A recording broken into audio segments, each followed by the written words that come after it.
Adam, first appearance on FGS TV? What an absolute privilege, Pete. What a privilege. Oh, I don't think it's that big. I've been watching this short series of videos on LinkedIn. My wife said to me the other day, what's grey market? What's that guy that keeps going on about the grey market? Really? Yeah. I was like, you don't need to know his. No, don't worry about that. I've got to do a follow-up. That was our biggest one we ever had.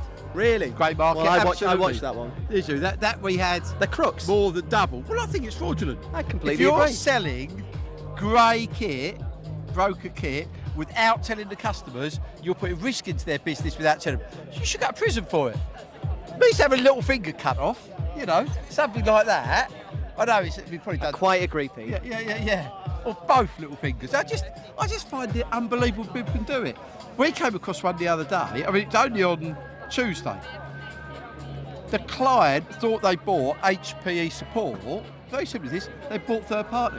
So they sold it for 100. They bought it for $8,000. Yeah. One of the big partners. This is. Yeah. It's not good. But the client didn't know. So they phoned up HPE. Said the support's rubbish. I said, well, we haven't got your support. It got off to something like, you know, Procure or NC or whoever it got. Nothing wrong with those, but you know what I'm saying? It's fine if you tell your customer what they're buying. If you're not, it is illegal. Surely it's illegal. Well, it should be. Should be, yeah. We have really, really strict rules in place to try and make sure that we avoid it. You know, standards of business conduct's really, really pivotal, front of mind for everyone at HPE. Yeah. So we're on the same page on this, Pete. No, absolutely. I know. And I've always been loyal to that. So never sold broker. Ethical. Even ethical. That's the term. I appreciate that. Are you having a good day? I can sleep at night. I want to know, you having a good day? I've had a cracking day. I had a couple of beers last night, so I've only just got started. Because, to be honest, it's ever so hot, isn't it? It really is. And after a couple of beers last night... it doesn't take long. It doesn't take long, but it's been really good. Some of the notes on the keynotes were really good. Enjoyed them. Loved the keynote. Yeah, and but I did feel a bit sorry for them because it's so hot. Everyone went underneath the tent to cool down, so you're away from where the stage was. Well, I thought we sort of drew quite a crowd in, actually. We tried our best to you and keep Joe the party together, going. You're almost juggling out there on the unicycle. Yeah. We all wanted to see it, mate. It's a bit Ant and Decky, isn't it? A little bit Ant and Decky, yeah. Well, it's the northern bit, isn't it? Well, yeah, I guess so, yeah. But, you know, we've got a nice yin and yang. Yeah, it's very good, and Joe's the top lad. But so, this year for you, how you found it? Because you've only been at HPE, what, 4 years? 4 years in October. Yeah. This year has been really interesting. So I moved from being a sales manager in one of our end user teams into our channel business. Right, okay. So I manage a team of, to all intents and purposes, storage and Green Lake specialists. Right, okay, yeah. So we're there to help ease a business, enablement, to strategically assist where we might not have resource on particular accounts. Yeah.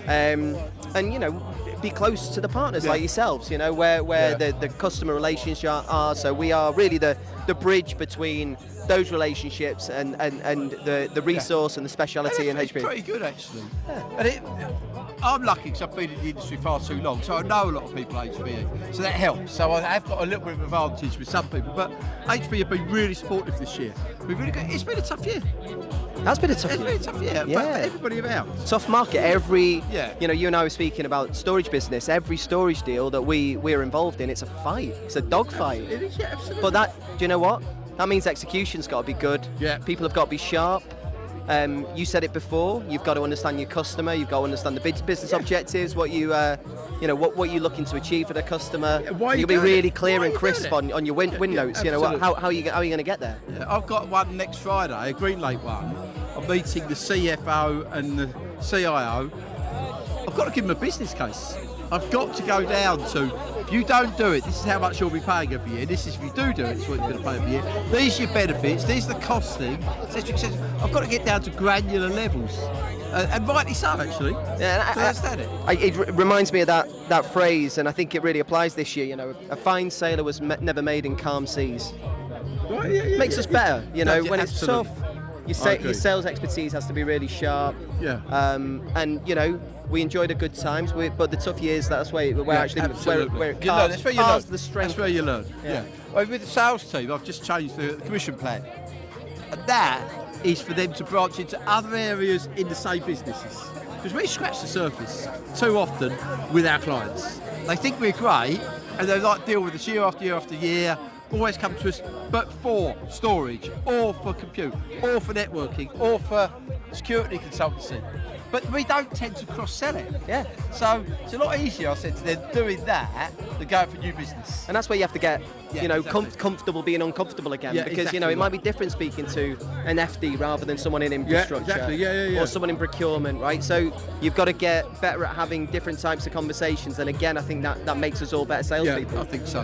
And for me, it's quite easy at that top level because they're a lot straighter. There's no politics. If you're talking at the C level, there's no politics. Well, hardly. You could just tell them as it is. And they might say, talking a lot of rubbish. So, well, I don't think I am. And it's all strategy as well. Yeah, absolutely. And they say it to you straight, and that's a lot easier. So that's the way it is. So I'm dealing at that, trying to deal at that level. The guys are in that one just below, but they're really understanding the business cases and business reasons, and ask that basic question: what happens if you do? What happens if you don't do it? Yeah. And if the answer is nothing, they ain't going to do it. Yeah.